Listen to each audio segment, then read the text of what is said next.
Film binding on balers is not unique, there are more manufacturers offering it, but let's have a look at the solution from Kuhn. Here we can immediately see that there are film rolls on the machine as well as a net roll. Depending on the field, crop or customer requirements, the operator can choose between net binding or film binding. What is special is that the film rolls are simply the same as on the wrapper. This is not just convenient but also a lot cheaper.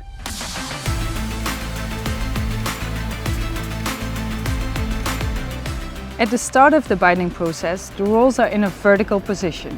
The reason for this is that the film is fed into the bale chamber as a very strong, narrow strand.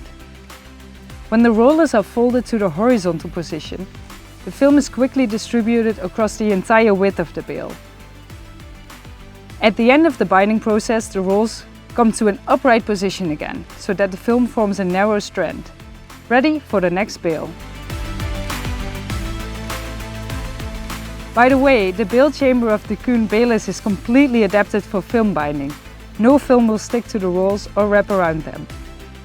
The operator can fully rely on trouble-free and perfect binding. Kuhn deliberately chooses two standard rolls of film because narrow rolls reach the full width of the bale much more quickly. This saves film and time. If we compare this with other film binding systems, we save half a rotation of film per bale. Imagine the time and money saved after a long day of baling. Many film binding systems work with special wide film rolls that are stretched by about 10%. The standard film rolls from Kuhn stretch up to 70%. The result is much tighter bales, which hold their shape better and do not expand after leaving the bale chamber. And if you stretch the film by up to 70%, you also get 70% more length out of a roll. And you do not have to change the rolls as often. This also saves valuable time and film.